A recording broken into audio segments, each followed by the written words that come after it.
Aujourd'hui, c'est même plus tant l'aspect écologique qui me motive, c'est vraiment le plaisir de me dire là, je vais être peinard, je vais être posé dans mon train, je vais pas être assis dans un siège qui est trop petit, je vais pas passer la sécurité, j'arrive dans un centre-ville. Enfin, tu vois, je trouve qu'il y a quand même des avantages au niveau confort qui sont clairs et nets sur le train. On se pose la question de c'est quoi l'Europe, qu'est-ce qu'être européen, et le pass Interrail fait partie de ces choses-là, comme l'espace Schengen, comme l'euro, qu'on aime ou pas, etc. Voilà, ça, c'est des questions, des débats là-dessus, mais en tout cas, ça a permis à faire l'Europe, à des personnes de découvrir l'Europe. Bon, alors, le train, on en pense quoi ? Il y a une chose qui est très claire, c'est que depuis que j'ai arrêté de prendre l'avion, mes voyages me coûtent pas nécessairement plus cher. Pendant plus d'1 heure, on a déconstruit plein de clichés sur le train et on s'est posé tout un tas de questions. On aime bien taper sur la SNCF, mais c'est clairement lié à un manque de volonté politique. On est aussi revenu sur plein d'expériences de voyage en train. Notre journaliste Damien Dole nous a raconté son rail trip de 6000 km à travers l'Europe. Jamais loupé une correspondance ou été en retard dans des rendez-vous à cause d'un train, et pourtant j'en ai pris dans 6 pays différents. Et le créateur de contenu Benjamin Martini nous a aussi raconté quelques-uns de ses meilleurs voyages. J'ai pris un train entre Hambourg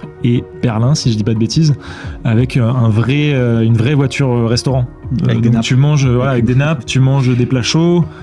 C'est génial. Pas de panique, on vous rassure, on a aussi parlé des mauvaises expériences. Et donc on se retrouve comme toi dans un compartiment 3v3 avec 3 personnes en face, donc tu peux absolument pas t'allonger. Et donc moi je m'étais retrouvé à finir par me coucher sur le porte-bagages qu'on avait habilement renommé le porte-baveur. Enfin bref, on a parlé du rail français, européen, et on a tenté de savoir si le train pourrait remplacer un jour les voitures, les camions et les avions.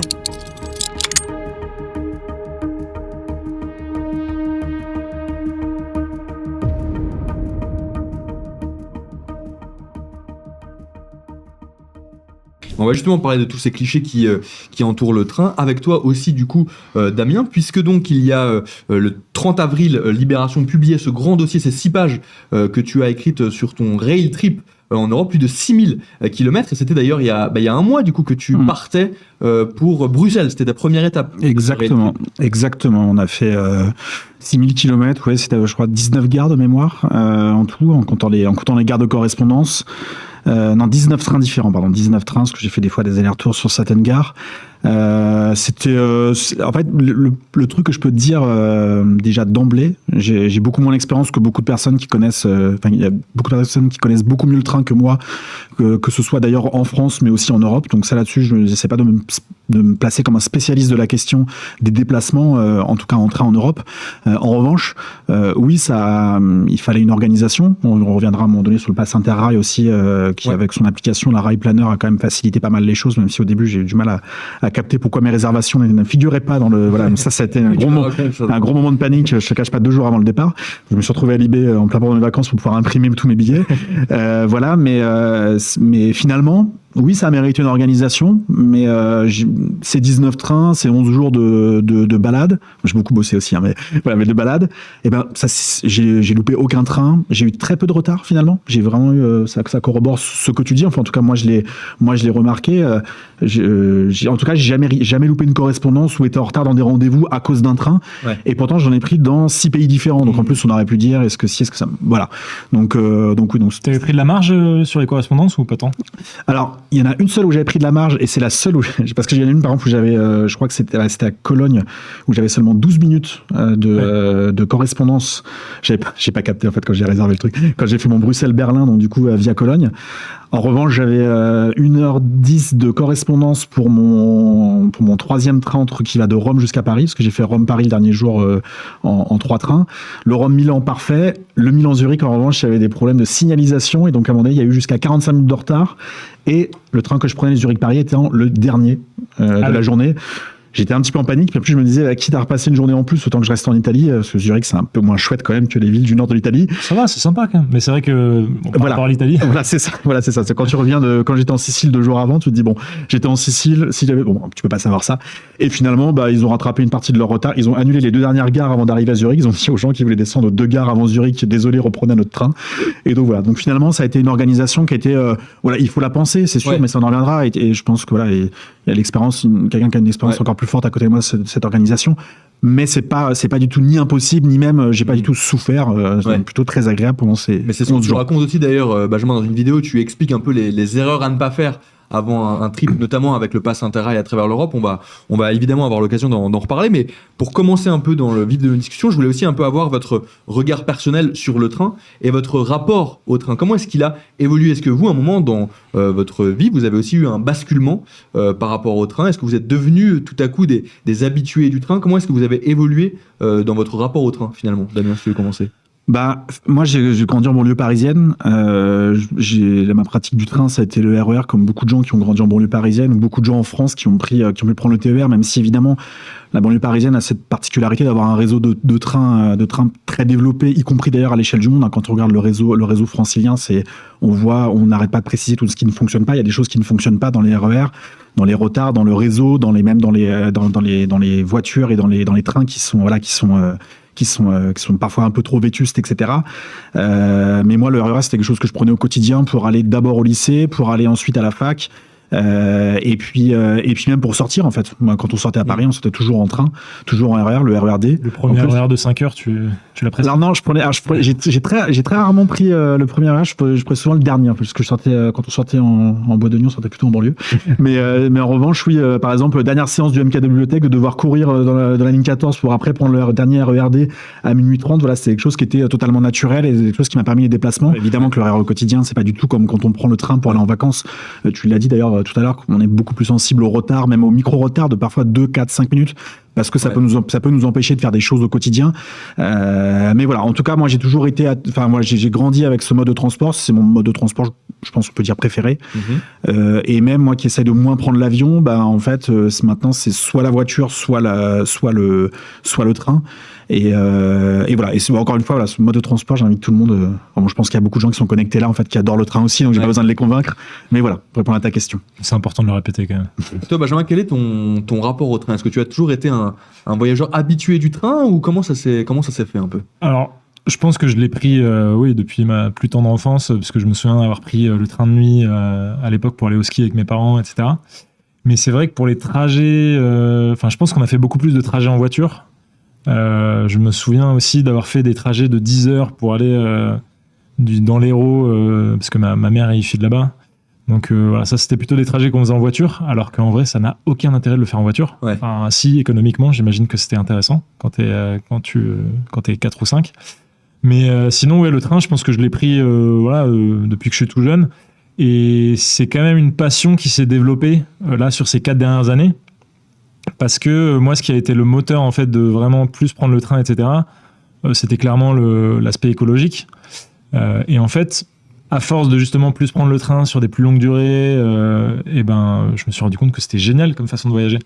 Et donc aujourd'hui, c'est même plus tant l'aspect écologique qui me motive, c'est vraiment le plaisir de me dire, là, je vais être peinard, je vais être posé dans mon train, je vais pas être assis dans un siège qui est trop petit, je vais pas passer la sécurité, j'arrive dans un centre-ville. Enfin, tu vois, je trouve qu'il y a quand même des avantages au niveau confort qui sont clairs et nets sur le train, même si effectivement ça peut prendre plus de train, mais ça peut prendre plus de temps. Je suis tellement passionné que je dis que le train, c'est révélateur. Ça peut prendre plus de temps, mais en fait, vu que ton temps, tu le rentabilises, entre guillemets, ou alors tu l'utilises beaucoup mieux pour te divertir, pour regarder les paysages, pour travailler, etc., je trouve que ça vaut clairement le coup. Ouais. N'hésitez pas à nous remettre si jamais vous avez posé des questions aussi dans le chat, parce qu'avec la déconnexion, j'ai perdu vos questions du chat que vous avez peut-être posées entre temps, donc n'hésitez pas à les remettre si jamais je ne les ai pas posées, puisqu'on les prend évidemment en direct tout au long de nos discussions. Pour revenir aussi déjà un peu sur le départ de ton rail trip et aussi de certaines de tes vidéos que tu as pu publier sur YouTube notamment, je voudrais qu'on parle d'un outil qui permet de faire ces voyages en train, notamment à travers l'Europe, c'est le pass Interrail. Est-ce que vous pouvez nous expliquer déjà un peu ce que c'est le principe de ce pass Interrail? Je crois que c'est ton domaine. Ouais, moi, je suis un amateur. Le pass Interrail, en fait, c'est un billet, on va dire, qui te permet de voyager un peu partout en Europe. Alors ça marche que pour certaines compagnies. Il faut faire attention, il y a quand même quelques exceptions, même si c'est quand même assez généralisé. Normalement, beaucoup de gens pensent que c'est un truc tout compris. Mais justement, mon premier conseil, c'est de faire attention parce qu'il y a plein de trains qui sont pas inclus dans le pass, sur lesquels il va falloir réserver et payer des suppléments. Donc ça, c'est vrai pour les TGV, les trains à grande vitesse, que ce soit en France ou dans certains autres pays. C'est vrai pour les trains de nuit. Et donc voilà, pour ces trains-là, en tout cas, il faut faire attention à réserver un peu en amont et à se préparer. Mais par contre, si t'as envie de voyager en mode un peu à l'arrache, étudiant, et enchaîner les TER et les petits trains un peu moins rapides, moins confortables, là pour le coup, il n'y a pas de problème, tout est à peu près inclus. Ouais. Si je voulais en parler, c'est aussi parce que du coup, ça semble important sur l'aspect économique de parler de ce pass Interrail, parce que c'est souvent la question qui vient quand on compare le train et l'avion, c'est de dire que en fait, l'avion est très souvent plus avantageux économiquement que le train. Le pass Interrail, c'est quelque chose qui permet potentiellement de se rendre dans des villes européennes assez lointaines pour moins cher potentiellement que l'avion. Ça dépend du type de voyage que tu fais. Celui que j'ai fait, par exemple, qui est, je pense, une espèce de course aux villes. Bon, alors, c'est une justification de boulot, mais si on veut visiter plein de villes comme ça, moi j'ai pris un pass 15 jours consécutifs qui est à 476 €, je crois. Même après, avec toutes les réservations que j'ai payées, alors j'ai plus le chiffre en tête, là, je le mets, je crois, dans le journal, mais je crois que je dois être aux alentours de 650 € sur 19 trains. On fait le calcul. Alors évidemment, on déconseille par ailleurs de faire tout ça en avion, parce que si on fait des Bruxelles-Berlin, Berlin-Prague, Prague-Vienne, etc., bon là, autant jeter la planète en l'air, et ça sert plus à rien. Mais là, très clairement, pour moi, le type de trajet que j'ai fait, même avec les réservations, évidemment, qui sont... par exemple, le dernier, mon Rome-Paris, je crois qu'il m'a coûté, sur le dernier jour, peut-être 50 €, un truc comme ça. Enfin, les 3 trains en tout, en cumulé, les réservations ont fait 50 €, donc c'est une petite somme. Mais malgré tout, quand on fait la somme de tout ce que j'ai pu payer, c'est clairement rentable. Après, si on veut aller juste uniquement d'un endroit à un autre, et prendre peut-être un autre train et après revenir là où on est, j'ai un doute sur le caractère, on va dire, rentable de la chose, sauf si on est étudiant, enfin sauf si on a moins de 30 ans, pardon, c'est ça ? 28, je crois. Voilà, 28, d'accord. Et où là, en revanche, même là, je pense qu'il faut regarder, ça peut clairement être rentable, même pour faire peu de trains sur une période un peu plus resserrée. Ouais, ok. Et puis juste sur le pass Interrail, ça quand même, on est au moment on est à quelques semaines des élections européennes, on se pose la question de c'est quoi l'Europe, qu'est-ce qu'être européen, et le pass Interrail fait partie de ces choses-là, comme l'espace Schengen, comme l'euro, qu'on aime ou pas, etc. Voilà, ça, c'est des questions, des débats là-dessus, mais en tout cas, ça a permis d'une certaine manière à faire l'Europe, à des personnes de découvrir l'Europe. D'un sentiment européen, je sais pas à quel point il est diffusé ou pas. En revanche, ça a permis ça. Et quand je parlais du pass Interrail à des personnes qui l'ont utilisé, y compris il y a 15-20 ans, parce que ça commence à dater cette affaire, et ils me disent tout ça. J'ai pu visiter l'Europe, j'ai pu avoir ma première approche du train en Europe, etc. Ce qui est sûr, c'est que si tu veux avaler des kilomètres, et faire plusieurs destinations, parce que si tu veux avaler des kilomètres juste pour aller d'un point A à un point B, il n'y a pas beaucoup mieux que l'avion. Mais si tu veux vraiment voir un maximum de villes et faire plein de kilomètres, je pense qu'il n'y a pas mieux, et même économiquement, c'est super intéressant. Après, voilà, avec une nuance, c'est vrai que c'est beaucoup plus avantageux pour les moins de 28 ans. Et c'est particulièrement avantageux si tu as prévu, effectivement, de multiplier les TER, etc. Parce que là, du coup, tu payes pas de surplus. Je crois, j'avais fait le calcul, mais je crois que, en gros, si tu prends un pass Interrail, ça te coûte à peu près 30-40 € par jour de voyage. Donc, chaque jour où tu prends le train, ça te coûte à peu près entre 30 et 40 € selon l'âge l'âge que tu as, etc. C'est à peu près ce que j'ai fait. Je crois que j'étais à 31 ou 32 € par jour en moyenne. Voilà. Ouais. Donc, c'est vrai que si tu vas dans certains pays, notamment un peu plus à l'Est, tu peux trouver des billets de train qui sont moins chers que 30-40 €. Ça, c'est une certitude. Donc, en vrai, c'est pas évident de savoir si l'avantage économique est très clair. Je pense que parfois, ça peut être intéressant d'y aller sans pass Interrail, genre juste prendre des petits trains comme ça. Surtout si tu t'éloignes justement des pays où ça peut être un peu cher, comme la France, l'Italie et l'Allemagne. Juste une dernière chose, il y a peut-être en revanche pour moi un très gros argument, je m'en suis rendu compte en l'utilisant là, parce que c'était la première fois que j'en prenais un, c'est le côté très rassurant finalement sur l'organisation. Une fois qu'on a compris ce système de où vont les réservations, etc., et de billets parfois imprimés, parfois laissés en e-ticket, c'est que malgré tout, en fait, on sort son application, on arrive, on dit on va aller de telle ville à telle ville, il y a quasiment tous les trains en fait qui sont dedans. On le réserve, on a un QR code direct en fait et on peut y aller, qu'on paye ou pas une réservation. Par exemple, quand je devais aller dans la gare de Prague-Liben pour un sujet sur l'histoire du train en Europe et sur les trains de la liberté en 1989, je me suis dit en fait pourquoi est-ce que je vais là en tram ? Ça se trouve il y a un train qui va là-bas parce que c'est une gare, et donc je regarde au dernier moment, et il y a un train de banlieue, c'est compris dans le pass, j'ai juste eu besoin d'un QR code. J'ai été contrôlé en plus par une contrôleuse qui comprenait absolument rien de ce que je lui racontais.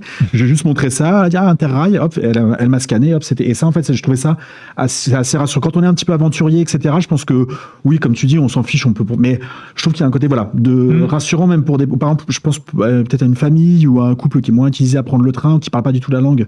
Tu vois, dans les pays de l'Est, on parle pas forcément autant anglais que dans les pays de l'Ouest. Voilà, ça peut être, en tout cas, ce côté rassurant. Et voilà, l'argument économique, comme tu dis, il faut le tempérer. En revanche, le côté organisation, voilà, c'est plutôt bien fichu. Et puis c'est un outil qui est, comme tu le disais, hein, l'application, elle permet aussi de planifier son voyage, de savoir quelle liaison tu peux trouver. Enfin, c'est assez bien foutu, hein, ça c'est clair. D'autant plus que ça semble aussi être un apport dans le trajet. C'est ce que tu expliques toi aussi, c'est que tu dis que en fait, les voyages en train est notamment du coup permis grâce à l'Interrail. Ça permet de voir des choses qu'on ne verrait pas en avion, de s'arrêter aussi directement dans des villes, dans des centres-villes. Là où quand on prend l'avion, il y a aussi par exemple des frais de taxi pour relier l'aéroport au centre-ville. Quoi. Ça, c'est aussi un avantage de l'Interrail. Bah, il y a une chose qui est très claire, c'est que depuis que j'ai arrêté de prendre l'avion, mes voyages me coûtent pas nécessairement plus cher. En fait, c'est juste tu réorganises un peu ton budget différemment. Et donc, je prends l'exemple de... là, par exemple, je suis allé en Tunisie il n'y a pas si longtemps. Donc, j'y suis allé en passant par l'Italie en train, etc. En fait, c'est juste que, effectivement, pour traverser l'Italie, je vais prendre mon temps. Je vais prendre 2-3 jours. Et donc, faut pas prendre juste le budget brut du billet d'avion et le budget brut du train, parce que, en fait, c'est des dépenses que tu fais sur 3 jours. Mais une fois que tu es arrivé à ta destination en avion, il faut aussi que tu dépenses. Enfin, tu vas aussi dépenser de l'argent, tu vas faire des activités, tu vas payer un hôtel, etc. Donc, les budgets de mes voyages n'ont pas augmenté depuis que je prends que le train ou depuis que je prends plus l'avion, quoi. Il y a une question dans le chat de Juco Lastrid. Alors, je sais pas si c'est du coup vos avis sur le développement des LGV. Je sais pas si c'est LGV, c'est quoi ? Lignes à grande vitesse. Ouais. Ah oui, ok, d'accord, des lignes à grande vitesse. Okay. C'est notamment ce qui. Bonne chose écologiquement parlant. C'est une question qui est complexe parce que par exemple sur le Bordeaux-Toulouse là qui doit être donc le LGV qui existe sur Paris-Bordeaux, elle est là. La question de relier le LGV jusqu'à Toulouse, c'est une question qui est sensible parce que il y a des personnes qui vont expliquer que ça coûte très cher d'installer du LGV, okay, ouais. Beaucoup plus cher qu'une petite ligne évidemment. Des personnes, pas forcément d'ailleurs que à gauche, des personnes qui par exemple des maires du monde rural par exemple, expliquaient qu'on aurait mieux fait de développer certaines petites lignes dans le sud-ouest de la France qui sont soit arrêtées, soit il reste 3 ou 4 trains dans la journée, ce type de choses-là, et de mettre d'abord davantage l'argent sur ça, qui sont plutôt des déplacements du quotidien, puisqu'on demande, en fait, c'est vrai, on a des injonctions à abandonner la voiture. Alors oui, en Ile-de-France, c'est plutôt facile, hein, à partir du moment où on accepte d'être un peu serré parfois le matin, si on est dans les arbres, on a tout ce qu'il faut. En revanche, dans beaucoup d'endroits en France, on va demander aux gens d'arrêter de prendre la voiture pour aller là-dessus, pour aller dans la ville-centre ou là où ils travaillent. Et bien en fait, y aller en train parfois, d'abandonner la voiture, c'est quasiment impossible parce qu'il y a un seul bus dans la journée ou 2 bus, voilà. Et donc il y a cette question-là en fait. Et en revanche, il y a d'autres arguments et que j'entends aussi, hein, encore une fois, qui sont défendus parfois par des gens de gauche également. Donc c'est pas juste une question de la politique, genre en gros le truc caricatural qui serait la droite et les riches veulent le LGV et la gauche et les pauvres voudraient. Ça se prend pas du tout comme ça. Qui disent oui, mais à Toulouse, en fait, le problème c'est que vous nous dites d'arrêter de prendre l'avion, sauf qu'une fois qu'on aura Paris-Toulouse en LGV, et ben voilà. Ça sera beaucoup plus rapide en fait d'arriver en train et donc écologiquement plus responsable. Après il y a l'installation aussi du LGV parce qu'évidemment il y a des questions de déboisement et tout. Bon. C'est une question qui est assez complexe, un peu comme aussi le tunnel du Mont Blanc. Il y a beaucoup d'associations écologistes qui combattent l'agrandissement du tunnel du Mont Blanc et tout. Puis il y en a d'autres qui vont expliquer, mais ça va faire du fret ferroviaire, donc moins de camions. C'est des questions qui sont hyper sensibles. On a les mêmes sur les questions énergétiques, sur lesquelles je travaille également, sur l'installation d'éoliennes ou d'agrivoltaïsme, pardon. Donc voilà. Donc c'est une question qui est très sensible. Je pense pas qu'il y a une question, je pense pas qu'il y a il y a pas de réponse. On expose des arguments et après on est pour ou on est contre. Et voilà, je sais pas ce que tu as. Ce que j'aimerais répondre sur ce genre de questions, c'est en fait, c'est pas le fait de faire plus de trains, de développer le train qui va faire baisser nos émissions de carbone. C'est le fait de faire baisser le trafic aérien et de faire baisser le trafic routier. Donc en fait, si on continue notre croissance du trafic routier, du trafic aérien, tout en ayant une croissance du trafic ferroviaire, on va rien régler du tout. Donc l'idée, c'est que effectivement, la LGV peut avoir un intérêt si ça pousse le report modal. C'est-à-dire que si ces trajets en train permettent d'annuler des trajets en avion. Donc la question, c'est comment on fait en sorte que justement ces trajets en TGV viennent pas se mettre en plus des trajets en avion. Et ça, pour moi, il y a un peu une seule façon. C'est donc effectivement investir dans le ferroviaire, développer de nouvelles lignes, etc. Mais pas forcément de la LGV, ça pour le coup, on est d'accord. Mais voilà, investir dans le ferroviaire, mais aussi faire en sorte que l'avion arrête d'être subventionné par l'argent public. Ça, c'est quand même la première chose à régler. Ou sous-taxé, parce que c'est vrai que la Voilà. taxe sur le kérosène, etc. C'est vrai que c'est une question qui doit être pensée dans sa globalité. Là, je voyais dans le chat qu'on disait que plein de lignes ont été abandonnées ou sont délaissées en plus de ce côté-là. Et évidemment, je racontais cette anecdote juste avant, quand j'avais voulu faire un reportage à Auch, la SNCF m'a proposé un train, donc un Paris-Bordeaux, puis un Paris-Agen. Et après un Agen-Auch, puis après je vois en fait c'est un TER autocar. Donc la première fois que je découvrais ça, en fait je pensais que ça s'appelait juste autocar, mais en fait ils appelaient ça le TER autocar. Je monte dans cet autocar, du coup j'avais pas le choix. Et l'autocar est parallèle à une voie de chemin de fer qui est abandonnée depuis 10 ans. Donc si tu veux en fait j'étais là comme ça en train de regarder, dans mon autocar qui faisait du bruit, puis qui était à moitié vide, etc. Puis en plus, on sait que quand on rouvre des petites lignes, en fait, souvent on dit mais il y a peu de monde dans l'autocar, ça sert à rien d'ouvrir la ligne. Ben non, en fait, parce que quand tu rouvres une ligne de train, il y a plus de monde qui le prend parce que le train c'est plus rassurant, c'est plus fiable, il y a plein de choses. En fait, c'est pas de l'arithmétique seulement, c'est pas les gens du car qui vont être dans le train, c'est beaucoup plus complexe que ça. Mais bref, tu te retrouves avec un côté ubuesque où en gros la ligne qui déplaçait des voyageurs s'était arrêtée à 40 ans et la ligne de fret il y a 10 ans. T'as l'infrastructure qui est là, et en fait quand on regardait, je me suis renseigné du coup dans le car parce que j'avais rien à faire, enfin si j'ai failli être malade d'ailleurs, parce que dans le train t'es pas malade, en revanche dans un car quand ça tourne, et par là ça tourne un petit peu, voilà, et ben en fait je regardais, puis on voit que c'est des questions de quelques dizaines de millions d'euros. Alors que quand on voit les investissements qui sont faits pour ouvrir une nouvelle piste d'atterrissage, pour le LGV, on va parler parfois en milliards. Hein, donc si on a quelques dizaines de milliers d'euros, on pourrait dire allons-y, puis au moins repartons par le fret. Et puis quand le fret fonctionnera, on reverra des voyageurs, voilà. Mais et donc c'est vrai qu'à Mais encore une fois sur le LGV, voilà, je sais que c'est une question qui est sensible. Par exemple, pour parler avec des Toulousains, en fait, eux, ils comprennent même pas comment on se pose la question. Donc à un moment donné, s'ils sont aussi comme ça convaincus là-dessus, c'est galère. Voilà, et c'est qu'à un moment donné, il faut entendre ça aussi. Pour une ville majeure comme ça paraît assez logique. Ouais. Et c'est quoi la stratégie pour l'instant, si on se projette dans quelques années, qu'est-ce qui semble être la stratégie pour l'instant de la France sur le développement justement du ferroviaire? Est-ce qu'on irait vers la création de nouvelles lignes, ou est-ce que la stratégie c'est plutôt de renforcer les lignes déjà existantes? Vers quoi on se dirige quand on regarde un peu les investissements, notamment aussi qui sont prévus sur le rail et le transport ferroviaire des personnes en tout cas? Alors si je peux commencer... c'est pas très clair en fait, parce que déjà souvent on accuse la SNCF de faire fermer des lignes ou de faire baisser la fréquence, etc. Tout est dans les mains de l'État, parce que déjà l'État est le premier actionnaire, c'est l'actionnaire en fait. Si l'État décide de rouvrir 10 petites lignes demain, et qu'elle dit il y a telle ligne de budget au PLF, au projet de loi de finances 2025, et elles seront rouvertes les 10 petites lignes. La SNCF va dire non, hors de question. On a vu avec Monsieur Farandou qui a été qu'il a été mis fin à son mandat, peut-être juste uniquement parce qu'il a fait un accord avec la CGT sur les retraites. Donc autant dire que la direction de la SNCF, si l'État dit, si Bercy et si la présidence dit A, ils vont pas dire B, quoi. Donc déjà ça c'est une première chose, toujours d'accuser la SNCF, alors qu'en fait c'est des choses qui sont beaucoup plus complexes que ça. Après on n'est plus forcément dans le temps du développement massif des lignes à grande vitesse. Il y a cette question du LGV qui prend un petit peu le débat, mais on n'est plus dans cette époque des années 80 ou de fin des années 2000 où là on annonçait des grandes lignes à haute vitesse qui allaient arriver, ou une modernisation de passer du TGV au LGV. On n'est plus vraiment dans cette époque-là. En revanche, ce qui est sûr, c'est qu'on n'est pas forcément on n'est même pas du tout dans une époque du développement du retour des petites lignes. Alors, dans un papier que j'ai publié 3 jours après cet événement sur les petites lignes, c'était la semaine où Railcoop a été liquidé. Donc c'était la ligne Railcoop, c'était une ligne qui devait faire Lyon-Bordeaux. C'était un projet qui était assez mal ficelé. En fait, on s'est rendu compte au fur et à mesure, et puis surtout les capitaux qui avaient été avancés au début n'étaient pas suffisants pour pouvoir mener à bien cette ligne qui était considérée par la Cour des comptes comme la moins rentable de France. Donc il y a beaucoup de choses un peu compliquées quand même sur cette ligne-là.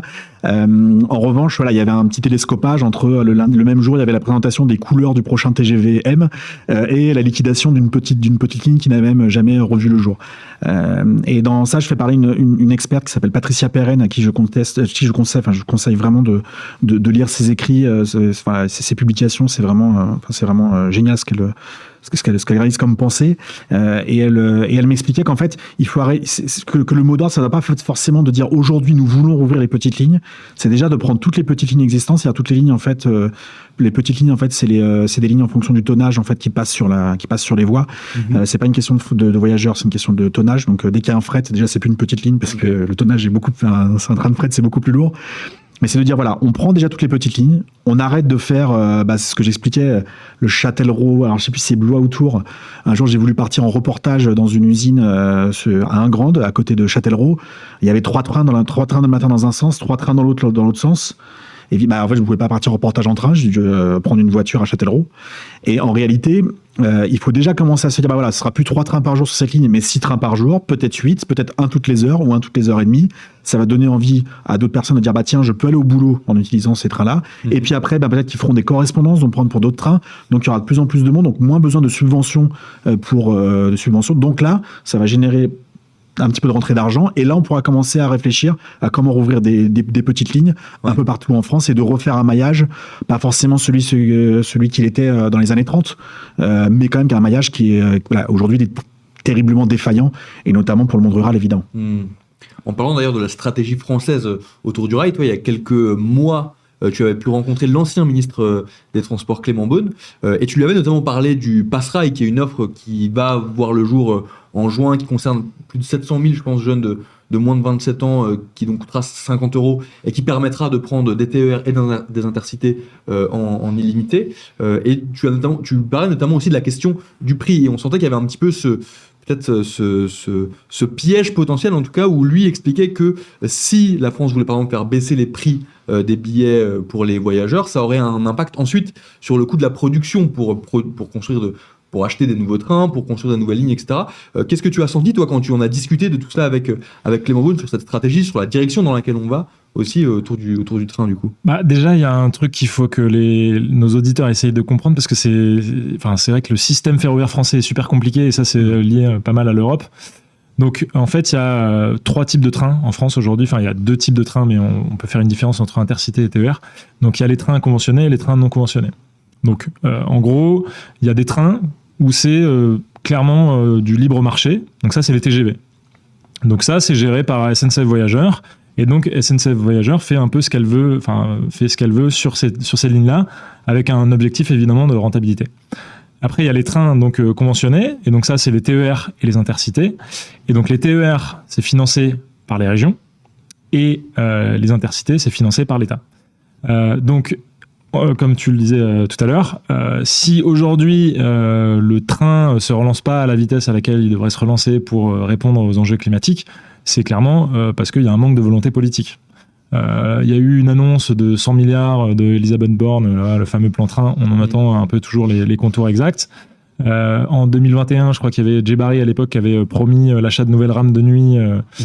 On en attend toujours la couleur. Enfin voilà, il y a beaucoup d'annonces, mais c'est pas vraiment suivi de faits. Et donc tout ça pour dire qu'aujourd'hui, comment se finance en fait le maintien du réseau, parce qu'il faut savoir qu'aujourd'hui le réseau français a à peu près 29-30 ans, je crois, donc c'est assez vieux, et donc il a vraiment un besoin d'investissement pour être rénové, maintenu, etc. Comment ça se finance aujourd'hui? C'est les revenus générés par SNCF Voyageurs via la vente de billets de TGV. Donc là, SNCF effectivement a fait une année record en 2023, donc a généré beaucoup de revenus excédentaires. Sauf que ces revenus, ils vont pas chez des actionnaires ou quoi que ce soit, ils sont réinjectés directement dans le réseau et donc permettent de financer ce réseau. Sachant que le réseau, par ailleurs, est financé aussi par les péages ferroviaires.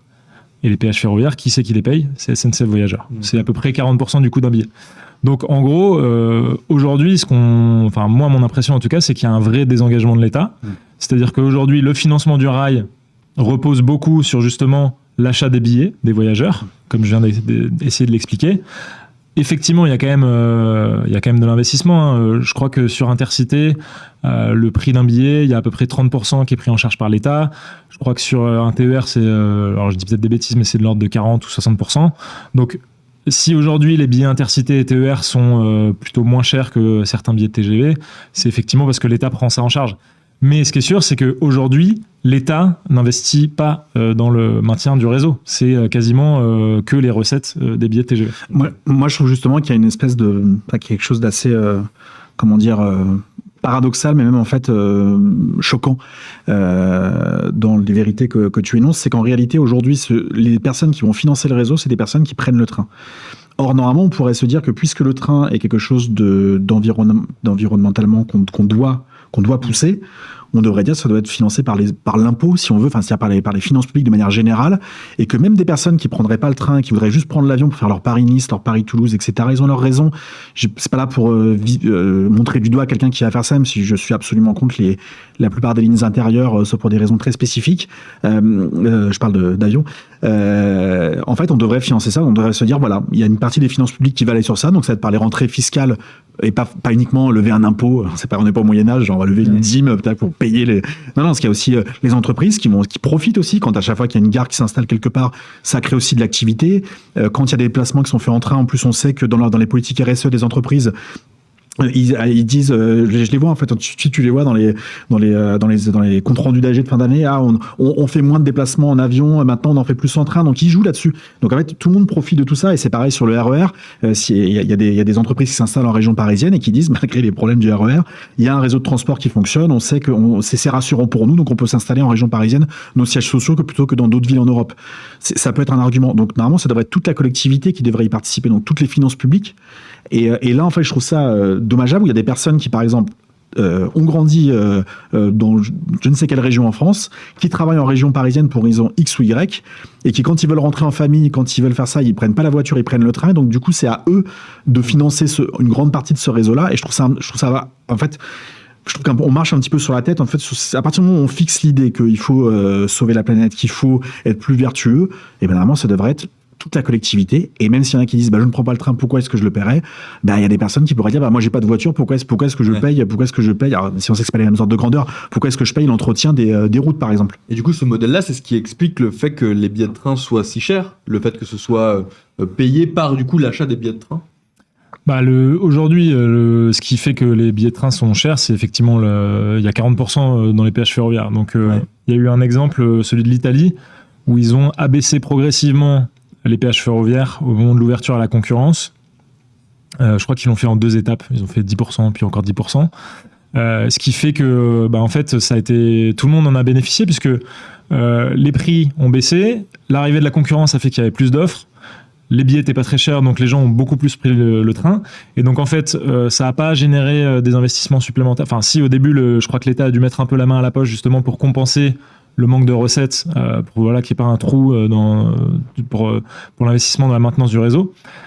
Et après, en fait, les choses sont revenues à l'équilibre, et finalement, tout le monde en a profité, puisque les billets de train sont moins chers, il y a plus d'offres, il y a beaucoup plus de trains. Franchement, tu vas en Italie pour faire un Paris-Milan, un Rome-Milan, il y a des trains toutes les heures, quoi. C'est presque du métro. Et donc, il y a plus d'offres, c'est pas cher. Et en plus de ça, les compagnies, pour le coup, elles s'y retrouvent parce que elles n'ont pas perdu au niveau de leurs bénéfices, quoi. Et pour poursuivre ça, c'est que la dernière étape de ce que tu dis, le dernier étage de la fusée, c'est qu'ils ont battu le record le record d'usagers en 2023 en Italie. Ouais. Voilà. Et donc, comme la France, etc. Donc, on se retrouve, c'est un cercle vertueux qui s'est engagé. Et il y a plus de monde qui prend le train en Italie aujourd'hui qu'avant. Et donc là, on a engagé quelque chose de plutôt positif sur ce point de vue-là. Mais là, il y a eu un rapport qui a été demandé par Clément Beaune et je crois que c'était Bruno Le Maire à l'époque, il y a quelques mois, là, pour savoir justement si c'était possible de reproduire un peu ce schéma en Italie. Alors, je crois pas qu'ils aient partagé les résultats de ce rapport, mais ce qui est sûr, c'est qu'aujourd'hui on a un problème en Europe, c'est qu'il y a une pénurie de matériel. Donc en fait, on aurait beau vouloir augmenter l'offre, etc. Ce serait pas si simple, parce qu'aujourd'hui le carnet de commandes de toutes ces boîtes, il est rempli pendant plusieurs années, et donc aujourd'hui il y a un vrai problème de matériel. Pourquoi ? Parce qu'on a pris de mauvaises décisions dans les 10-20 dernières années. On a radié d'anciennes rames qui étaient encore exploitables. Et on se retrouve du coup à faire un peu du bricolage. Là, au moment du plan France Relance, il y a eu une phase un peu ils ont maquillé un peu d'anciennes rames. Et donc là, les trains de nuit dans lesquels vous roulez aujourd'hui en France, c'est d'anciennes rames qui ont été réhabilitées, qui ont été...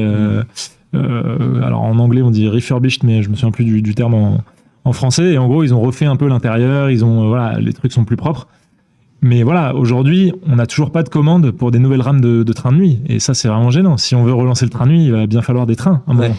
Mais on va parler justement des constructeurs de ces trains et aussi des trains de nuit. Mais juste avant, du coup, je voulais rebondir aussi sur parce que vous avez donné l'exemple de l'Italie.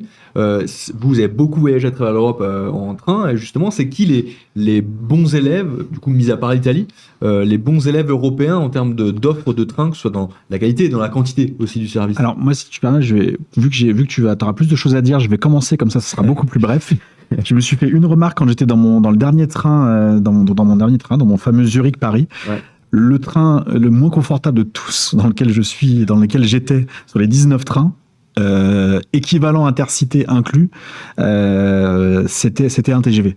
Et quand j'ai comparé avec le Frecciarossa ou les ICE, je sais jamais si on dit ICE ou ICE en Allemagne, ou les trains, j'ai pris du coup pour faire Berlin-Prague, c'était un Hambourg-Budapest. Et ben en fait j'étais beaucoup mieux. Alors j'avais t'as plus de dans un Frecciarossa, donc italien, t'as plus de place aux jambes, t'as plus de place sur les côtés. T'es mieux, t'es mieux à l'intérieur. Alors et donc c'est vrai que c'était un petit peu paradoxal, parce que quand on est français, on estime qu'on est le pays du train. Pour beaucoup, je m'en rends compte dans les discussions. Puis à vrai dire, j'avais peut-être un petit peu aussi cette image-là avant de voyager un peu plus concrètement. Et on se rend compte que non, en fait, on n'est pas. Il y a plein de pays de train en Europe. L'Italie et l'Allemagne en sont deux, et la Suisse aussi d'ailleurs sont trois pays de train, ou la Suède par exemple également. Et voilà. Et moi en tout cas, c'est la remarque que je me suis faite. Encore une fois, je fais pas de SNCF bashing ou de Alstom bashing, puisque c'était un train Alstom. C'est pas du tout ça. Parce que je crois qu'en plus les Frecciarossa sont aussi Alstom.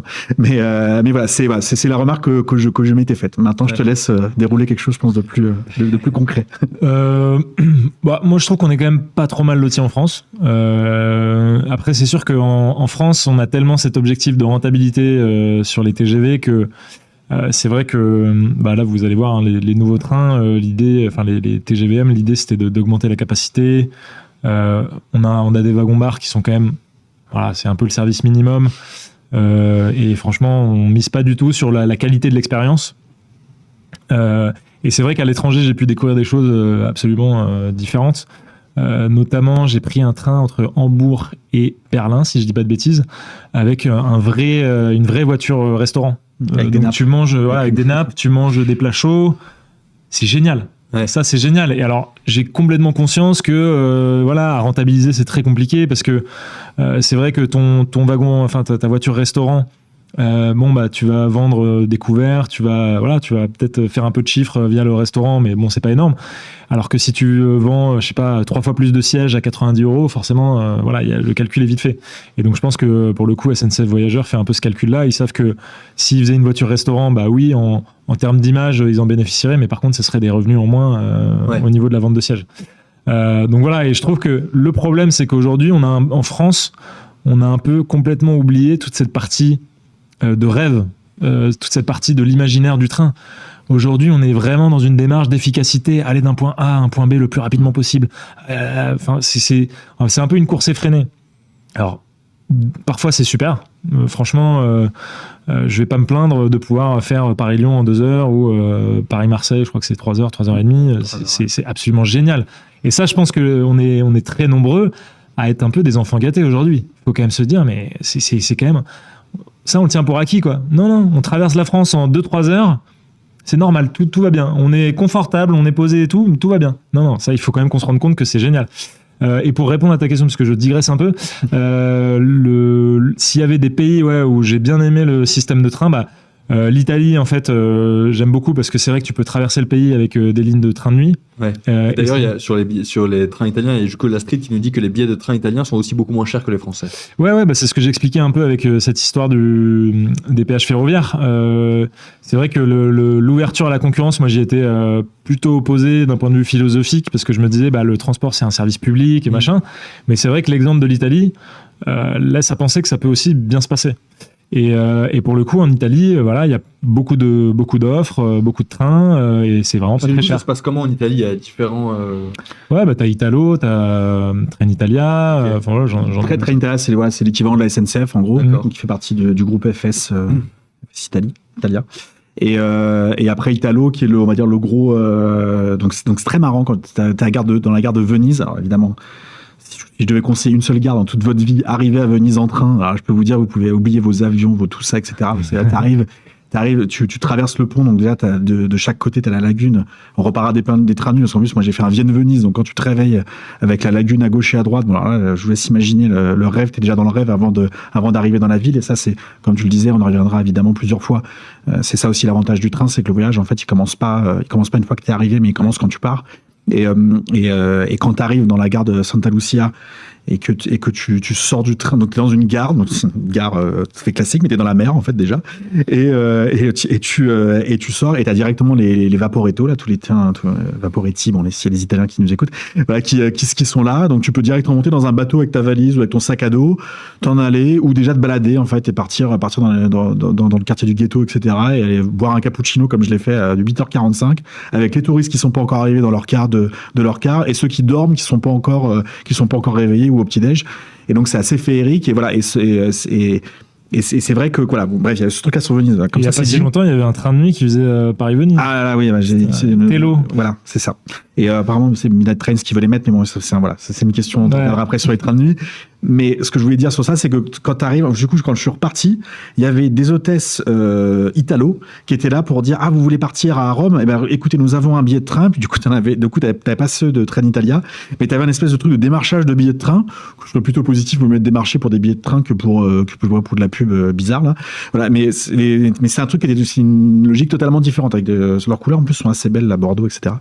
Mais bref, moi je suis quand même resté dans les Trenitalia parce que c'était plus pratique, puis parce que voilà, moi je suis aussi sur la concurrence. Il y a une manifestation d'ailleurs, j'appelle tout le monde le 28 mai à l'appel de l'intersyndicale des cheminots, notamment sur l'ouverture à la concurrence et sur le démantèlement de fret SNCF. Donc c'est une question qui reste sensible en France. Et voilà, moi ça m'a fait quelque chose en fait de voir ça. On n'est pas du tout habitué en France à être démarché. En fait, nous on rentre dans une gare, c'est SNCF quoi. Il y a pas de quand même il y a des frais de Charossa qui font des Lyon-Paris. Il y a Renfe qui arrive, voilà, etc. Mais bon, pour nous, le train, c'est SNCF, point final, quoi. Donc, ou RATP pour certains RER, voilà, mais. Et ça, je pense que dans un sens, l'ouverture à la concurrence, la SNCF va peut-être en profiter un petit peu. Parce que du coup, ce sera pas l'unique tête de Turc. Et, parce que je pense que c'est ça aussi qui joue sur le bashing que peut subir la SNCF par rapport à des compagnies aériennes. C'est qu'en fait, il y a qu'un seul acteur sur lequel taper. Alors que voilà, si tu vas sur l'aérien, c'est pas tout l'aérien. Si t'as un problème, c'est juste cette compagnie, quoi. Oui. Et dans l'aérien, par exemple, s'il y a un problème dans une tour de contrôle ou quelque chose comme ça, c'est ton vol, donc ton vol EasyJet ou ton vol Ryanair ou ton vol Air France qui va être retardé. Mais en fait, c'est même pas leur faute à ces trois compagnies-là. En fait, c'est peut-être une faute générale ou un autre avion qui a pas décollé comme il fallait. Et ça, c'est vrai que sur la SNCF, vu que c'est eux qui gèrent tout le réseau, tout de suite on se dit ça. Pour répondre à la question, parce qu'il y avait une question justement sur les prix, sur la politique de prix dynamique, c'est vrai que c'est une vraie question. Tu en parlais tout à l'heure. Maintenant, c'est le modèle économique de la SNCF, de SNCF Voyageurs, mais de fait de la SNCF SA. C'est vrai que c'est prix dynamique, comme l'aérien.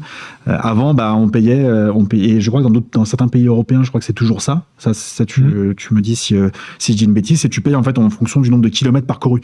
Donc c'est pas que l'électricité dépensée mais il y a un calcul sur de l'investissement réalisé sur l'année, etc. Mais en revanche, quand tu prends un billet de train, tu le prends en fonction de ce que ça dépense et des futures dépenses dont on a besoin.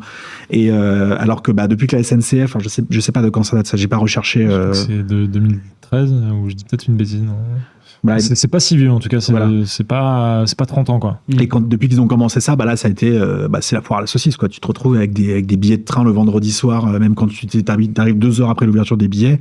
Je trouve avec des billets de train, des prix de billets de train qui sont ubuesques. Il y avait quelqu'un qui expliquait, on est pas mal de jeunes profs en région parisienne à passer une partie de notre salaire pour rentrer chez nous. Je suis désolé, je peux pas lire vos noms, parce qu'en fait c'est un peu petit là où on est. C'est Malenarion qui nous dit de jeunes profs en région parisienne à passer une partie de notre salaire pour rentrer chez nous, effectivement. Mais ça, c'est pareil. Malheureusement, c'est un manque de volonté politique. Ouais. Si on se disait c'est un service public, il doit pas être rentable, il y aurait pas. Mais là, en fait, la SNCF est obligée d'appliquer ce yield management parce que c'est le seul moyen aussi de générer assez de chiffre d'affaires pour investir dans le réseau et pour investir dans de nouvelles rames, etc. Et donc, encore une fois, on aime bien taper sur la SNCF, mais c'est clairement lié à un manque de volonté politique. Ouais. Et l'une des choses aussi que moi j'ai pris beaucoup de plaisir à lire dans ton rail trip et dans tes vidéos aussi que j'ai pu regarder, Benjamin, c'est sur le train de nuit qui fait un petit peu son retour en France. Et c'est déjà important de le mentionner, c'est que le train de nuit a déjà existé en France il y a plusieurs années, et là qui fait un petit peu son retour en force. Finalement, vous avez tous les deux eu l'occasion de tester ces trains de nuit, et il y a surtout un passage qui est marquant, je trouve, c'est en Autriche, qui semble être un pays assez modèle dans l'expérience du train de nuit. C'est la capitale du train de nuit en Europe, je crois qu'on peut le dire. Alors là, on parlait justement de volonté politique. Voilà, c'est ÖBB, c'est pas une compagnie privée, c'est la compagnie nationale autrichienne, qui a décidé en fait quand tout le monde commençait, et en particulier en France, à fermer ses trains de nuit, à eux d'en rouvrir en disant oui, allez-y, fermez-les tous. Voilà. Alors eux, par exemple, en Autriche, ils n'ont pas du tout misé sur la grande vitesse, qui vient aussi de la topographie du pays. Voilà, on est dans les Alpes, quoi, donc c'est très beau. C'est un plus petit pays. Voilà, donc moins besoin de grande vitesse, un peu comme pour les Pays-Bas, par exemple. Sur la LGV aux Pays-Bas, ça sert à quoi de gagner 5, 10 ou 15 minutes alors que ça va être des centaines de millions d'euros en plus qui peuvent être réinvestis ailleurs. Évidemment, ça sert strictement à rien. Et donc eux, ils ont décidé de réinvestir sur les trains de nuit. Alors, donc le Paris-Berlin qui a rouvert il y a peu de temps, c'est eux. Le Paris-Vienne, je crois que c'est celui que tu as. C'est un Paris-Vienne que tu avais pris, toi? C'était le Paris-Berlin. C'était le Paris-Berlin. Voilà. Ouais. Là-dessus, donc moi le Vienne-Venise que j'ai pris aussi, c'est eux. Et en plus, leurs trains de nuit sont super. Alors, moi, je vais raconter quand même, si tu me permets, mon anecdote, parce qu'elle est. En fait, j'ai pris le pass Interrail. En fait, je me suis dit, il y a quelques trains, je suis obligé de les prendre, notamment parce que j'avais un rendez-vous à Alstom, etc. Donc, j'ai eu quelques rendez-vous fixes. Et puis, je me suis dit, ce train de nuit, là, le Vienne-Venise, j'ai peur qu'il y en ait plus, parce que c'est un vendredi soir. Enfin, c'est un jeudi soir, mais pour le vendredi, début de week-end. Donc, allez, je le prends, je le réserve. Puis, c'était 17 €.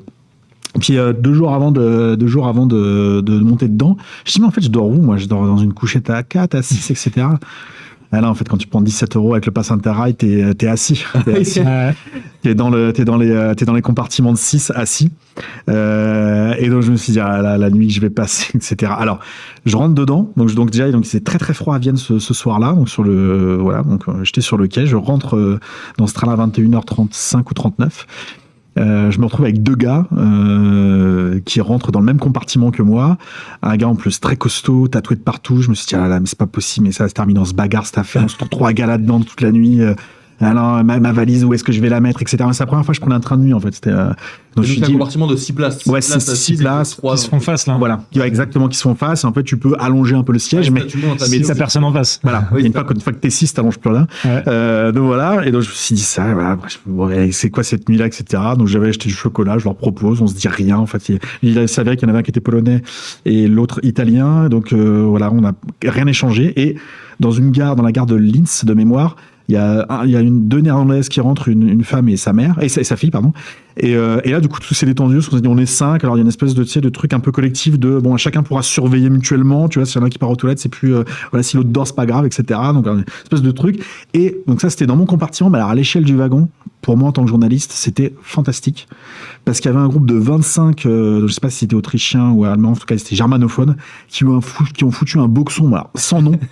Qui buvaient de l'alcool. Alors, encore une fois, c'est pas tout le temps comme ça, je tiens à dire. Vous imaginez pas qu'être trains de nuit, faut pas les prendre. Je pense que j'ai eu un truc très particulier. Donc, il n'y a aucune animosité, aucune violence. Donc là-dessus, vous inquiétez pas, tout s'est très bien passé. Quand ils ont décroché les wagons parce qu'il y en a une partie du train qui partait vers Zurich, ils y restaient sur le quai en train de rigoler, etc.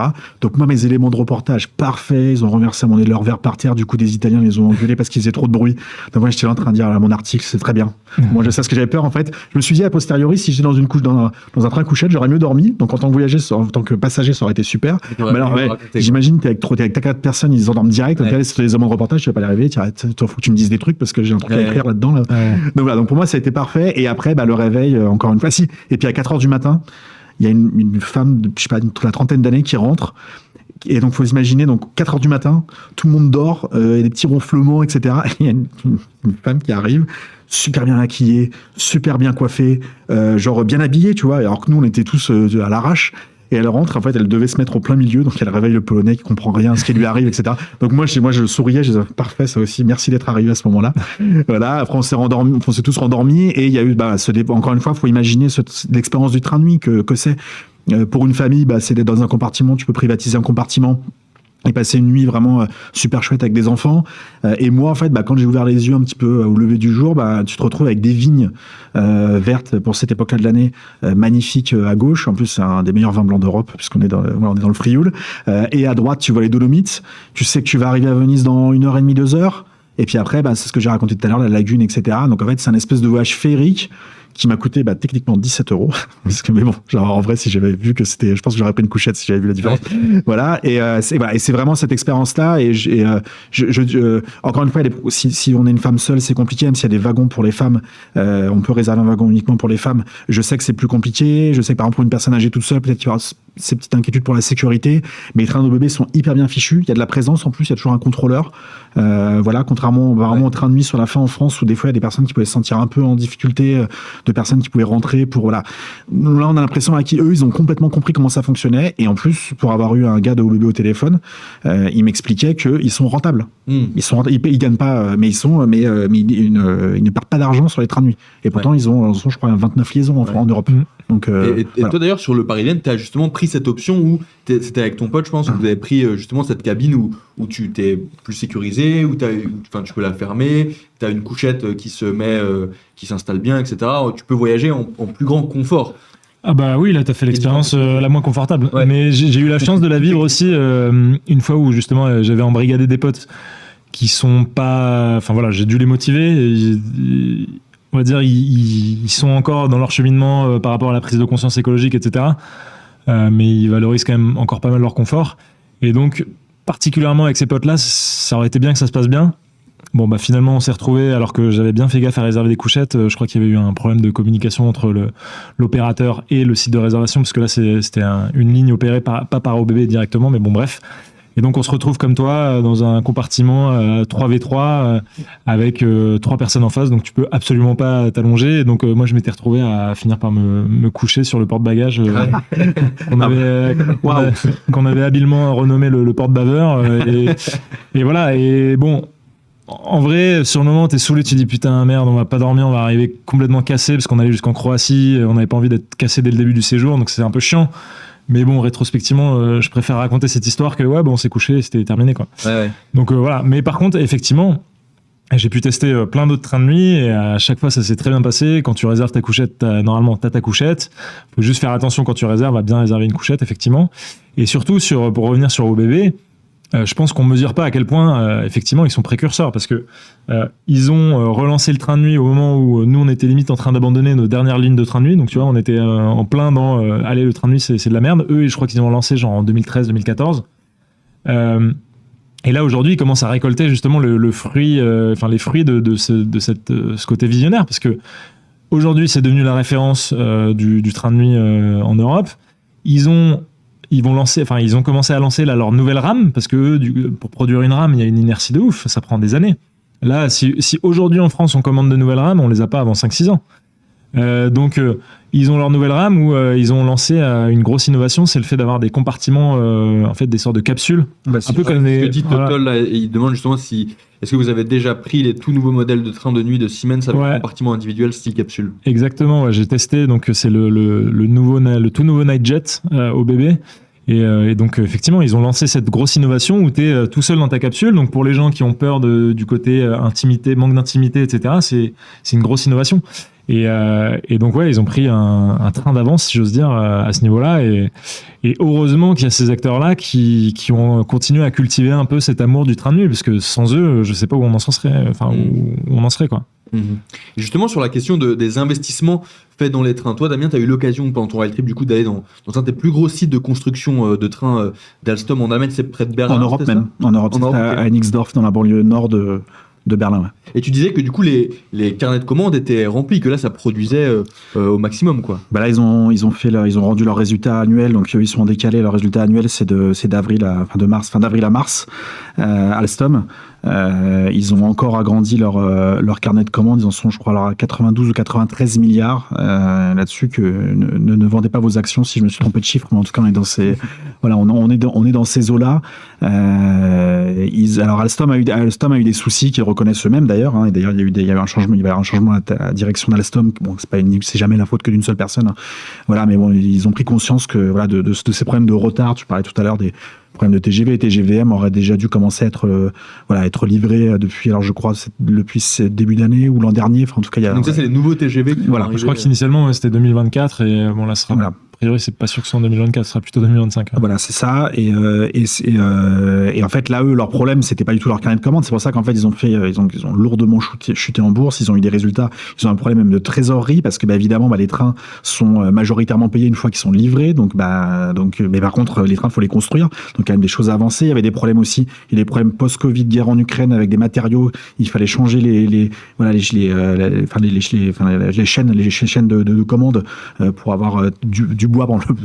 Quand j'étais à Nixdorf, la patronne de l'usine, elle m'explique, me dit le bois venait d'Ukraine. Là, ça va commencer à être compliqué, c'est sûr. Là, le bois vient d'Ukraine, surtout s'il venait d'Ukraine de l'Est, ça va commencer à être très très compliqué malheureusement. Et donc ils ont dû commencer à réfléchir complètement comment reprendre du bois ailleurs. Donc je crois que c'est en Scandinavie, etc. Donc voilà. Et donc les retards se sont accumulés et donc, ils ont eu à la fin un problème de trésorerie. Ils sont carrément même sortis du CAC 40 là en mars, je crois, en février ou en mars. Tellement la valorisation avait baissé. Et ce qui est paradoxal, parce qu'en fait, Alstom a, encore une fois, 93 milliards de production à réaliser. Donc, c'est, 2028 ou 2030, pareil, les chiffres, faut vraiment, là, on est en direct. Donc, voilà, on va connaître tous les chiffres par cœur des résultats d'Alstom. Mais voilà, on a ce paradoxe. Ce paradoxe, c'est que des gens commandent des trains partout, qu'il y a cette relance du train et, tous les trois, j'espère, toi aussi d'ailleurs. Ah oui. On le souhaite, cette relance du train. Mais oui, comme tu disais, ce bon terme, c'est de la force d'inertie. Une fois qu'on la commande, la rame, ça s'ajoute à ce carnet de commandes. Et on va dire aujourd'hui, donc pour raconter un peu l'écosystème industriel du train, il y a la compagnie chinoise qui est en numéro 1, mais eux, ils sont essentiellement sur un marché local. Donc c'est du délire, évidemment, à chaque fois que la Chine réalise un truc industriel, c'est dans des dimensions qui sont comment on peut même pas réaliser ce qui se passe. Mais donc eux, ils sont dans un cas un peu particulier. Mais le numéro 2 mondial, donc c'est-à-dire le numéro 1 en dehors de cet acteur chinois, c'est Alstom depuis qu'ils ont avalé Bombardier en 2021. Et en 3, c'est Siemens Mobility, qui sont quand même bien derrière en termes de je pense, je sais pas si le chiffre d'affaires, je sais jamais quel chiffre il faut donner pour pouvoir bien mesurer mais je crois que c'est le chiffre d'affaires. Et après il y a la compagnie espagnole, donc c'est CAF, c'est ça? CAF, qui notamment a racheté une usine d'Alstom là, quand il y a eu la fusion Alstom-Bombardier, qui fait certains tramways en France et qui fait surtout des trains pour l'instant en Espagne, mais qui est vraiment très loin derrière. Mais Alstom est le gros acteur européen, ils ont des usines partout en Europe. Évidemment, on pense à Belfort, on pense à La Rochelle, qui est un des plus gros sites en France, à Valenciennes, etc. Vraiment partout. Et comment dire et là, tu vois, je me souviens plus de ta question. Non, mais je voulais parler d'Alstom parce que c'est vrai. C'est Alstom. Alors, j'ai eu beaucoup de chance, c'est qu'ils m'ont donné un accès, franchement, qui est quand on suit l'économie, quand on aime le train. C'est juste génialissime, franchement, je les remercie là-dessus parce que je suis rentré à 9h dans l'usine, j'en suis parti à 17h. Donc il y a plein de gens à qui j'ai gâché la journée parce qu'il est matin en plus, donc à chaque fois je prenais du retard parce que on me posait plein de questions, c'était super intéressant. Et j'ai pu rentrer dans plein d'ateliers, discuter avec la patronne du site et la personne en charge, qui est un Français, en charge de toute l'ingénierie sur le site. Et c'était vraiment passionnant parce que du coup tu comprends un petit peu leurs problématiques, les temps du train qui sont plus longs que les temps d'une voiture. Par exemple, pour construire une voiture, évidemment, il faut beaucoup moins de temps. On parlait de la dernière SU7 de Xiaomi qui doit être fait en moins de 80 secondes. Voilà, évidemment, un train, 80 secondes, si tu as installé un fauteuil, t'es content. Donc voilà. C'est ce que je disais tout à l'heure, ça fait 5-6 ans au moment de la signature d'un contrat jusqu'à la livraison d'un train. C'était ça, je crois que ça dépend du type de train. En gros, c'est plusieurs années, quoi. Ouais. Le TGVM, je pense que c'est 10 ans. Entre le moment de la commande et le moment la réflexion sur le design, parce qu'en fait, tu as plein de réflexions. Où est-ce que tu vas mettre les toilettes? Combien de toilettes? Les portes? Les machins. Enfin, moi, du coup, j'ai été sensibilisé à ces questions-là. On sent une équipe dédiée juste pour la lampe, tu vois. Donc, en fait, c'est un travail considérable et puis après, effectivement, il faut lancer la prod, etc.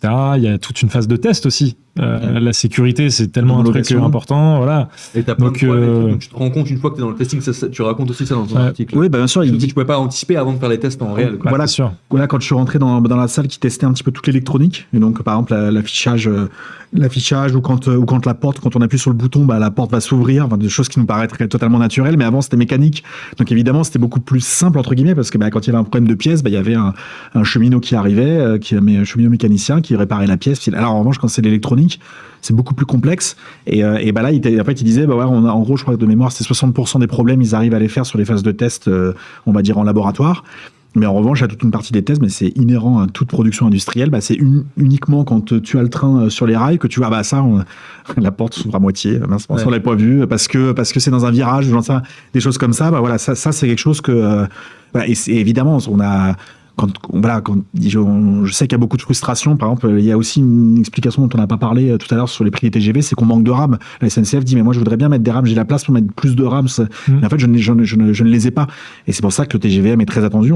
Comme tu le disais, on va espérer qu'ils ne jettent pas les TGV actuels. Non, je pense qu'ils ont été vaccinés. Les TGV actuels avant pas mal d'années. Mais voilà. Mais là-dessus, ça a été en tout cas une visite qui était vraiment passionnante. Puis en plus, on voit que le train, c'est quelque chose d'européen, en fait. C'est pas quelque chose de franco-français ou de almano, germano-allemand. Là, ils construisaient un train à grande vitesse suédois, un train régional néerlandais, des trains régionaux allemands, l'ICE qui est fait surtout par Siemens Mobility. Et ben, ils installaient des choses là pour la signalétique européenne, la nouvelle signalétique européenne. Donc voilà, il y a une espèce d'écosystème. C'est sûr que c'est pas en Amérique que tu vas. Faut pas compter sur les 2 continents américains pour développer le train. Globalement, l'Amérique du Sud, il y a plus rien, et dans le Nord, t'as comment ça s'appelle déjà la boîte américaine, je sais plus, mais. Amtrak. Ouais, voilà, Amtrak. T'as Amtrak, qui survit, mais c'est clairement pas. C'est pas le mode de locomotion privilégié. Alors qu'en Europe, c'est vrai que c'est vraiment un continent de train. C'est assez marquant. Mais je pense que la Chine, l'Asie en général, va nous rattraper. Aujourd'hui, on se repose sur des acquis qui sont, comme tu disais tout à l'heure, on est censé être le pays du train, mais aujourd'hui, on est dépassé sur certains critères, quoi. Ouais. D'ailleurs, c'est intéressant, c'est vrai qu'on n'en a pas parlé, c'est quelque chose qui est revenu dans notre appel à la question sur Instagram cet après-midi, c'est sur les places de vélo dans les trains. Parce que du coup, il y a Franck Sinatra dans le chat. Qui nous dit... Enchanté, ça fait plaisir, vraiment, ça fait plaisir. Je rêve de te rencontrer, Franck. Il nous dit qu'il mette plus de places de vélo parce que c'est beau de parler d'écologie, mais les places de vélo par train, c'est assez naze. Ça dépend des trains. Effectivement, dans le TGV, souvent, c'est très limité. Il y a des lignes de TGV où c'est tout simplement pas possible. Enfin, en tout cas, tu peux l'embarquer démonté.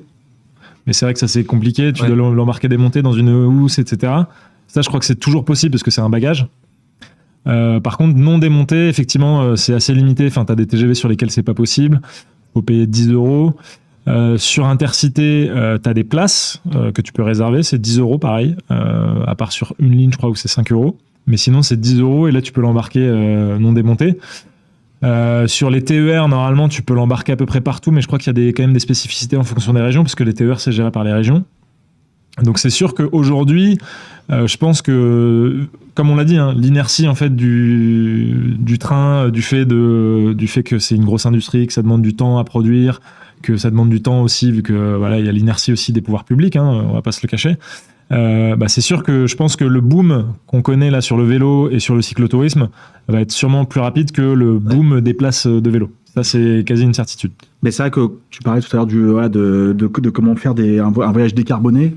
C'est sûr que quand j'étais dans ce train-là, donc le fameux que tu as pris, je crois aussi, le fameux Rome, toi, je crois que tu racontais justement quand tu avais une mauvaise anecdote avec une correspondance loupée, que tu devais prendre un Palerme Milan. Et que t'arrivais à un truc horrible. Tu avais pris le transport Oni, mais t'avais pas le choix. Et moi, du coup, j'ai pris le Rome Taormina. Et j'étais à l'aller, j'étais dans un wagon où il y avait la moitié du wagon, c'est des places de vélo. Donc peut-être un tiers, en tout cas un tiers, enfin suffisamment pour pouvoir se dire que tu peux aller en vélo. Si t'es romain, tu peux mettre ton vélo là-dedans et tu peux prendre ton vélo après et partir. Alors la Sicile, un vélo électrique, c'est quand même mieux, ou alors faut être costaud. Voilà, je suis encore traumatisé de ma montée quand j'ai pris quand on parlait de la gare de Taormine jusqu'au centre de Taormina, je peux te dire que je l'ai fait à pied. Je me suis arrêté. Vélo, j'ai pris pas mal de photos, je peux te dire, pour la montée. Je peux te je faisais genre, je prenais des photos, après j'étais à chasse. Exactement. Et voilà. Et donc, c'est vrai que tu te dis, Bah oui, en fait, quand on pense alors oui, c'est sûr, c'est des vacances qui sont pensées totalement autrement. C'est des vacances, mais voilà, mais ça, il y a cette question du temps qui revient tout le temps sur le train. Oui, c'est 3 semaines, tu pars 3 semaines si tu peux. Oui, c'est un peu plus difficile avec des enfants, même si encore une fois, des enfants qui portent bagages, etc. Et puis voilà, il y a des routes siciliennes en vélo, j'ai pas fait, et je pense que je vais pas le faire tout de suite, quoi. Mais par exemple, sur l'Italie du Nord, en Émilie-Romagne, où le réseau cyclable est quand même beaucoup mieux développé, et ben si tu as de la place dans ton train, par exemple un TGV qui t'amènerait jusqu'à Milan, et puis après tu prends un train régional italien qui t'amène aussi avec ton vélo, bah après tu te retrouves dans des endroits où toutes les villes en plus sont accessibles à vélo, parce que c'est on va dire entre une demi-heure et 1 heure de route, tu as des villes fantastiques à visiter, tu as plein de choses évidemment dans la campagne en Italie du Nord. Ben là tu peux penser des vacances quasi décarbonées du début jusqu'à la fin. Le delta du Pô en vélo, je l'ai pu le faire. Enfin, franchement, c'est féerique. Il y a quelque chose qu'on n'a pas, avant que je vous libère, il y a quand même quelque chose dont on n'a pas encore du tout parlé, c'est sur le fret ferroviaire. Et toi, tu y as accordé une place dans ta première étape en allant à Bruxelles. Damien, tu as parlé du fret ferroviaire parce que jusqu'à maintenant, on a parlé du transport des personnes avec le train, mais le transport des marchandises est aussi possible et important avec le train. Mais là, le fret ferroviaire ne semble pas forcément en très bonne santé, ou en tout cas ne va pas forcément dans la bonne direction. En tout cas en Belgique, c'est ce que tu expliques toi en Belgique sur l'état du fret ferroviaire. Ouais, bah de toute façon c'est quelque chose qui est très européen en fait. Alors même si il y a des pays qui s'en sortent un petit peu mieux comme l'Allemagne ou quelques pays d'Europe de l'Est, et en France on est très très bien placé pour savoir que le fret ferroviaire a été abandonné, et on parlait de décision politique pour les prix, pour les financements. Alors pour le fret ferroviaire, alors là, c'est 100% une décision politique, à une question de... Enfin bon, là, je sais pas quel pourcentage, mais il y a une question politique. Après, une question aussi de l'arrivée du camion, évidemment, est beaucoup plus flexible pour livrer des choses. Voilà. Mais en parallèle de ça, comme on a détruit toutes les gares de triage, alors, je vais expliquer un truc que moi j'ai pas découvert là, mais que voilà, en posant des questions, des questions des personnes qui s'y connaissaient beaucoup mieux que moi, j'ai vraiment réalisé cet écosystème du fret ferroviaire qui est passionnant. Avant, en fait, on avait toutes ces gares de triage. Moi, je suis notamment né à Villeneuve-Saint-Georges, qui était, je crois, la plus grande gare de Villeneuve-Triage, qui était la plus grande gare de triage en France. Et les gares de triage, en fait, permettaient en gros, quand un train arrivait, on enlevait des wagons qui devaient parce qu'il y a des choses qui devaient être livrées dans le coin. On en remettait d'autres parce que le train repartait. Et voilà. Là, aujourd'hui, en fait, ce qui se passe, c'est que la plupart des trains qui subsistent en fret ferroviaire, ce sont des trains complets. C'est-à-dire, par exemple, il y a cet exemple que je donne à Bruxelles. Le dernier train de fret ferroviaire à Bruxelles, il n'y en a plus qu'un. C'est un train BMW parce qu'ils ont une usine, pour des pièces détachées à Bruxelles, et le train part directement en Allemagne dans les usines d'assemblage final. Il y a ça, et puis il y a aussi des véhicules en fait qui sont assemblés aussi dans cette usine-là, et les usines en plus. Non, je vais reprendre. Parce que c'est encore mieux. Je vais reprendre parce que ça commence à faire un petit peu, parce que moi du coup j'ai fait beaucoup d'autres sujets entre temps. Donc voilà. Il y a des pièces détachées, excusez-moi, qui arrivent d'une usine en Hongrie, qui arrivent par le fret ferroviaire, et après c'est les voitures complètes qui repartent en Allemagne. Il y a deux choses super intéressantes là-dedans. C'est d'une, ça fonctionne parce que c'est un train complet. Donc BMW arrive et dit voilà, j'ai un train, j'ai pas besoin de faire des sélections de wagons, etc. Il y a plus besoin d'une gare de triage. Ça arrive directement dans l'usine, je déverse, je remets dessus, ça repart. Donc c'est pratique. Et l'autre chose aussi très intéressante, c'est que pourquoi est-ce que ça a été possible ? C'est donc le géographe Mathieu Strahl qui m'expliquait ça, qui est un excellent géographe belge spécialiste de la logistique et des transports, qui m'expliquait que en fait en Allemagne il y a des restrictions sur les circulations des camions, des poids lourds en fait le week-end. Et donc BMW a fait ses calculs, il s'est dit bon déjà en termes d'image, oui, alors ils l'affichent, moi on dit, etc. Mais très bien, moi ça m'arrange, ils veulent que tout le monde fasse plein de ferroviaires et l'affiche, et j'en parlerai dans Libération, allez-y, il y a pas de problème les gars. Bon, si vous en faites suffisamment évidemment. Mais en fait ils sont fait leur calcul que comme ça ils pouvaient envoyer des voitures 7 jours sur 7, ils pouvaient rester là-dessus, ils pouvaient être en flux continu, alors que s'ils avaient été sur des systèmes de camions, peut-être qu'en fait ils auraient pu que le flux aurait été un peu plus distendu, et puis voilà. Et là en fait on se rend compte que il y a cette possibilité là, et en fait les restrictions en fait à un moment donné, quand on veut avancer vers des choses plus environnementalement vertueuses, et on en parle aussi pour les liaisons intérieures aérienne, on doit passer par là. Et pour finir sur cette question du fret ferroviaire en Europe, il est en très grande difficulté. Paradoxalement, c'est un peu les ports, les grands ports qui ont sauvé le fret ferroviaire là aussi, parce qu'il y a eu des grandes lignes qui sont parties avec des matériaux importés, avec des choses comme ça, ou même des voitures, etc., qui arrivaient au port de Bruges, d'Anvers, de Rotterdam, d'Hambourg, de Tarente, etc., et qui pouvaient aller partir évidemment sur des grandes lignes. C'est pour ça, par exemple, que CMA-CGM investit un petit peu dans le fret ferroviaire. MSC, donc le grand acteur italien, eux carrément ils ont racheté une usine de wagons, donc ils vont créer ils vont construire des wagons à Trieste pour pouvoir relancer une partie de leur fret ferroviaire parce qu'ils en avaient marre en fait que ça n'arrive, chose qui n'arrivait pas. Du coup, bon, on va commencer à construire nos propres trains et puis ça va y aller. C'est pas bête. Voilà, non, mais c'est ça. Et en fait là-dessus, mais quand on est plutôt, on est plus sur la destruction du fret ferroviaire. On est plus sur cette période-là. On est sur une période de stagnation à peu près depuis même une vingtaine d'années. En revanche, l'Union européenne là-dessus, eux, ils ont mis c'est un objectif clair de la Commission européenne de relancer le fret ferroviaire.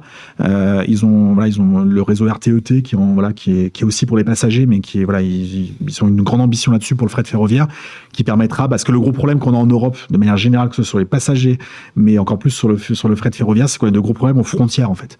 Et pour le fret ferroviaire, c'est quand même un peu embêtant parce que les ports, il faut absolument gérer ça. Et notamment la SNCF qui n'arrive pas à s'entendre avec Renfe du côté de Bayonne, au Pays Basque.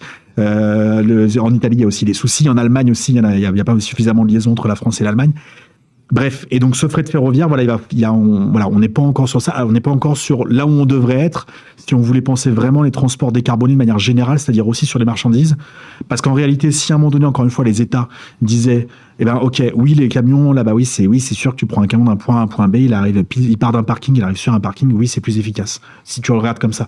Mais si tu commences à dire, on fait des investissements massifs, qu'on rouvre des gares de triage, qu'on rouvre des lignes partout, et là-dessus, en fait, le rapport d'efficacité entre les deux, en fait, il va commencer à se resserrer.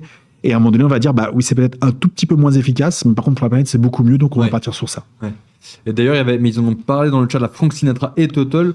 Frank Sinatra qui dit en parlant fret, c'est pas à Rungis où on a abandonné le fret ferroviaire pour les camions, et Total lui dit oui, mais ils ont annulé et le train est revenu. Oui, mais alors je crois qu'il est en phase de repartir, ce train, en fait, parce que j'ai pas suivi exactement parce que j'étais pas encore sur la question des transports quand il y a eu toutes ces navettes-là, mais l'acteur qui devait s'occuper du train, comment ça s'appelle, maraîcher, comment ça, il y a un nom sur les fruits et légumes, qui parle du sud de la France, c'est le Perpignan-Rungis.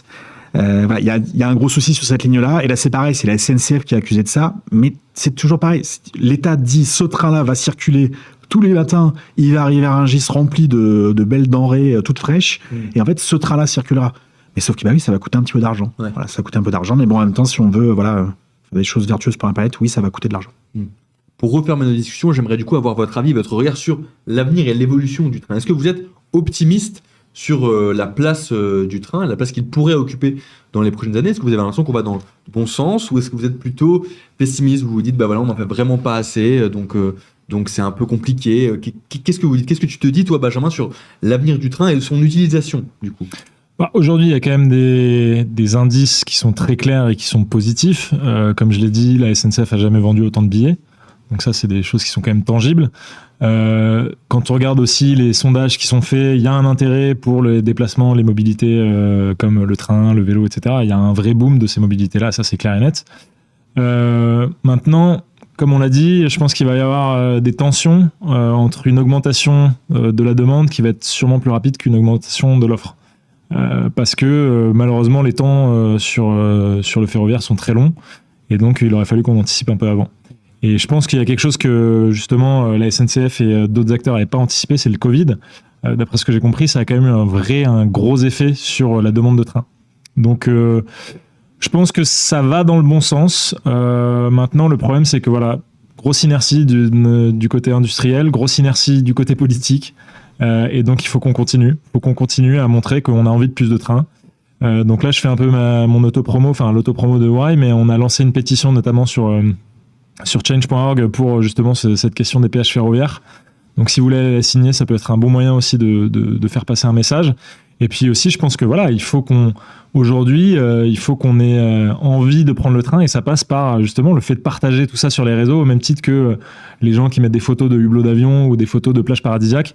Il faut qu'on montre qu'aller en intercité dans la Creuse, c'est ultra stylé. Et je sais que là, comme ça, quand je le dis, ça fait pas rêver, mais franchement... Quand on regarde tes vidéos, on comprend pourquoi tu dis ça aussi. Ouais, franchement, là, le week-end dernier, on a envoyé un créateur qui s'appelle Antoine...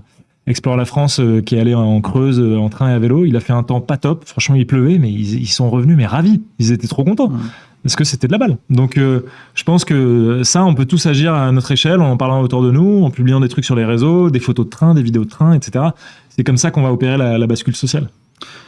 C'est sûr que quand j'ai pris ce fameux Rome-Syracuse, c'est le Rome-Syracuse, mais je me suis arrêté à Taormina, faut se rendre compte, en fait, on se dit, il y a la mer, il y a les 3 de Messine entre les deux. Quand j'ai appris l'existence de ce train-là, qui arrive sur un bateau, en fait, parce qu'en fait, vous montez sur un bateau, en fait, vous ne prenez pas un bateau, c'est en fait le train qui monte sur un bateau, et après, une fois que le train est dans le bateau, vous descendez du train, vous allez sur le pont, vous pouvez prendre un café à 1,20 €. Je vous laisse imaginer, je vous laisse calculer quand vous prendrez votre café dans votre prochain TGV, vous penserez à ce que je dirais. Et là-dessus, vous aurez le droit de ne pas être content contre la SNCF, parce que c'est pas l'État qui a décidé ça. Voilà, l'État peut pas dire non plus, pas aller jusqu'à dire, fixer les prix du café. Et en plus, il est meilleur, ça c'est parce qu'on en est Italie, pas en France. Voilà, et c'est sûr que quand on est là et que je prenais ce train-là, et que t'es dans le détroit de Messine, dans quelque chose c'est ce que je raconte d'ailleurs dans le making of là t'es dans l'Antiquité, en fait, donc c'est fantastique. Tu sais qu'il y a l'Etna pas loin, tu sais qu'il y a que des gens traversent là depuis avant que la Rome antique existe. Et oui, ça a duré longtemps, mais moi je m'en souviendrai toute ma vie de ce trajet-là. Alors que je ne me souviens pas d'un seul trajet en avion, sauf ceux où il y a eu tellement de turbulences que j'ai failli m'évanouir, quoi. Je déteste aussi les turbulences en avion, donc c'est ce qui explique. J'ai vu des aurores boréales dans un avion, c'est le seul dont je me souviens. Je ne peux pas le dire ça. Voilà. Mais sinon, c'est vrai que j'ai des souvenirs en train, j'en ai beaucoup plus. Voilà, c'est ça, et c'est vrai que encore une fois, je voulais quand même parler de ce livre-là de Lucie.